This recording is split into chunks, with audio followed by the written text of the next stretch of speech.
Početak svakog uspješnog uzgoja je uhranjeno tlo, a naravno da svim ovim biljkama postepeno i kasnije treba dodavati hranjiva. Danas ćemo upravo o tome govoriti, svim prirodnim hranjivima koje možete iskoristiti u vašem vrtu. Kako bi naše presadnice lijepo rasle i dobro napredovale, važno je u početnom stadiju da im osiguramo kvalitetan supstrat. Možete da koristite neki kupovni supstrat i posebno odaberite onaj za sijanje sjemena, a posebno onaj za presađivanje, to jest pikiranje presadnica. Na našem kanalu možete i pronaći recept kako da sami napravite supstrat za sijanje i presađivanje biljaka. Dosta smo govorili o tekućim hranjivima koje možete pripremiti za zaštitu vaših biljaka i za njihovu prihranu, pa te savjete potražite na našem kanalu. Naravno da svi želimo što prirodnije uzgajati naše biljke, pa samim tim vrijedi vratimo prirodi ono što nam je priroda dala. Danas govorimo o različitim vrstama hranjiva koje možete sami pripremiti. Prije nekoliko dana podijelili smo s vama video o hranjivu koje sami možete napraviti od pokošene trave i ostatka biljaka. Kvalitetu ovog hranjiva određuje sastav, to jest biljke koje u njega stavljate. Ukoliko koristite samo pokošenu travu, tada će to biti hranjivo bogato dušikom i ono je pogodno za prihranjivanje lisnatih zelenih biljaka poput salate, blitve, kupusa i sličnih kojima je potrebno više dušika. Recept za ovo hranjivo smo podijelili na našem kanalu. Ukoliko želite obogatiti ovo hranjivo, u njega možete dodati pepeo nastao sagorijevanjem drveta. Isključivo drveta, ne peleta niti uglja, jer oni sadrže različite primjese. Najbitnije je da to bude pepeo nastao isključivo sagorijevanjem drveta, jer on sadrži najviše nutrijenata. Pepeo kao hranjivo sadrži najviše fosfora i kalija i vrlo je važan za razvoj korijena biljaka te za plodonošenje.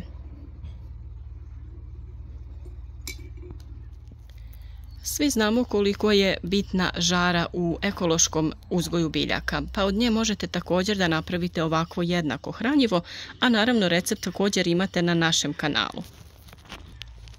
Vrlo korisna biljka u ovakvom načinu uzgoja je također gavez, koji možete dodati u ovako hranjivo ili možete pripremiti hranjivo samo sa njegovim listovima. Ovdje imamo nekoliko vrsta komposta i na izgled oni izgledaju svi vrlo slično.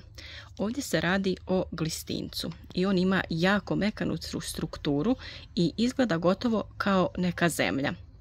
Ovdje imamo kompost koji je nastao truljenjem različitih biljaka, trave i svega što smo imali u našem vrtu, što smo stavljali u naše kompostište. A ovdje imamo čisto stajsko gnojivo koje se ne smije koristiti svježe, nego se mora ostaviti da odleži barem godinu dana kako bi bilo pogodno da se koristi u povrtlarstvu. Ono je vrlo bogato glistama koje su naš odličan saveznik kako bi rahlile tlo i oslobađale sve ove nutrijente koji su potrebni. U svakom slučaju, najkvalitetniji je upravo stajnjak, jer u njemu postoje različite primjese i on sadrži gotovo sve potrebne makro i mikronutrijente.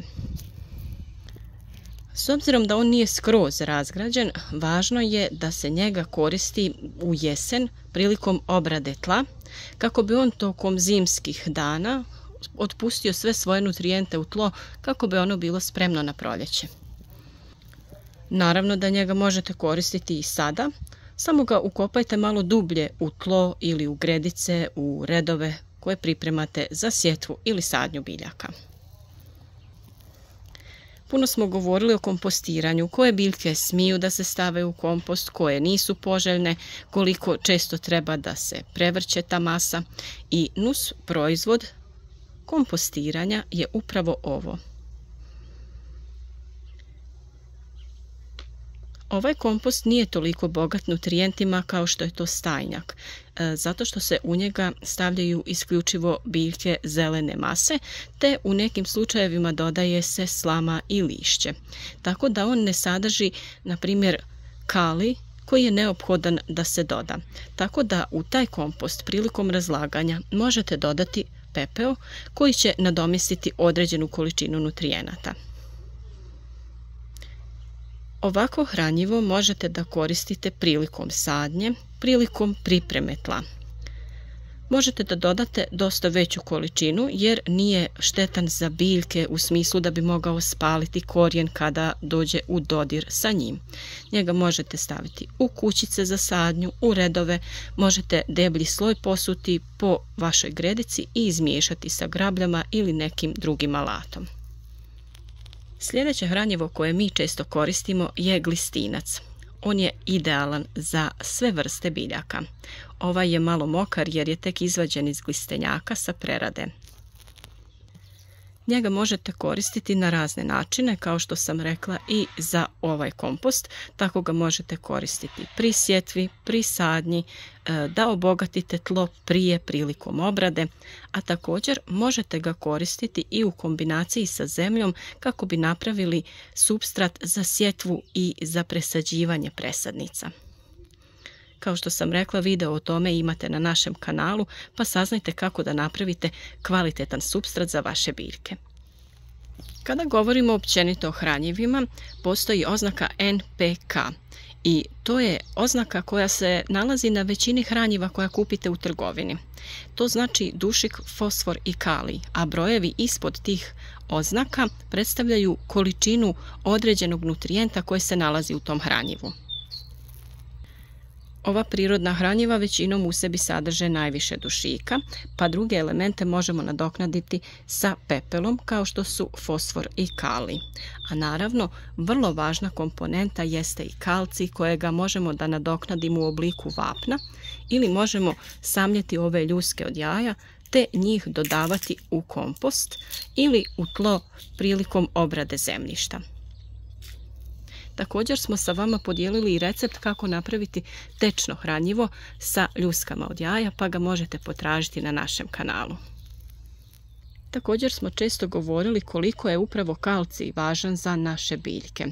Kada krene plodonošenje i dozrijevanje plodova paradajza i paprike najčešće, dolazi do pojave vršne truleži plodova i tada kalcij dolazi na red.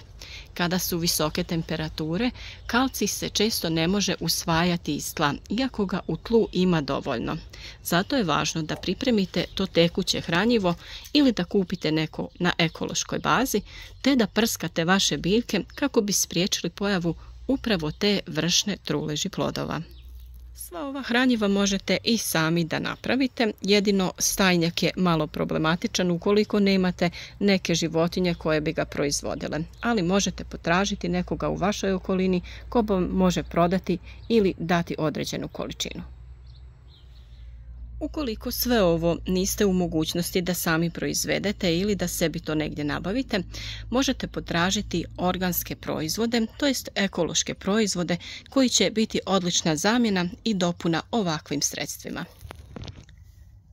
Naš izbor su uvijek Home Garden organski proizvodi koji su odlični za sve one koji žele na prirodan način da prihrane svoje biljke. Sve popularniji su ovi mali peletirani komadići. To je hranjivo koje se, kao i ova ostala hranjiva, dodaje u tlo, u posude u kojima su posađene biljke, te one laganim otpuštanjem nakon zalijevanja i njihovim truljanjem postaju odlično hranjivo za vaše biljke.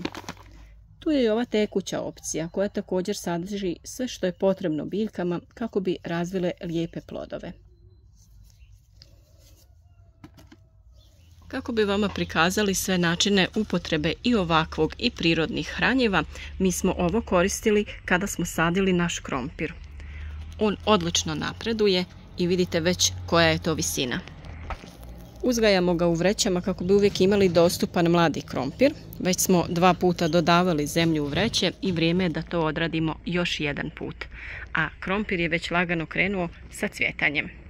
I na kraju ono što nikako ne smijete zaboraviti jeste malčiranje vaših biljaka. Možete to odraditi sa pokošenom travom, sa slamom ili sjenom. Na taj način zadržavate vlagu oko biljaka. A sav ovaj prirodni materijal svojim razlaganjem i truljanjem opskrbljuje biljke sa potrebnim nutrijentima. To je naravno prirodan način da se ova materija razlaže i daje neophodna hranjiva ovim biljkama. Ovaj malč postepeno trune, a vi na njega uvijek dodajete novi sloj i sa tim obnavljate malč oko biljaka. Ukoliko imate dostupno sjeno ili slamu, ono vam također odlično može poslužiti jer ono ima svoje prednosti. Nadam se da vam je ovaj video bio koristan, da ste se upoznali sa svim ovim prirodnim hranjivima koje možete koristiti za održavanje zdravih biljaka u vašem vrtu. Naravno, sve o tim hranjivima možete saznati na našem kanalu, potražiti detaljne recepte i upute kako da pripremite koje hranjivo. Naš rad podržite sa like, podijelite video sa prijateljima i ne zaboravite, ukoliko još niste, podržite nas tako što ćete zapratiti kanal i redovno dobivati obavijesti o svakom novom korisnom videu.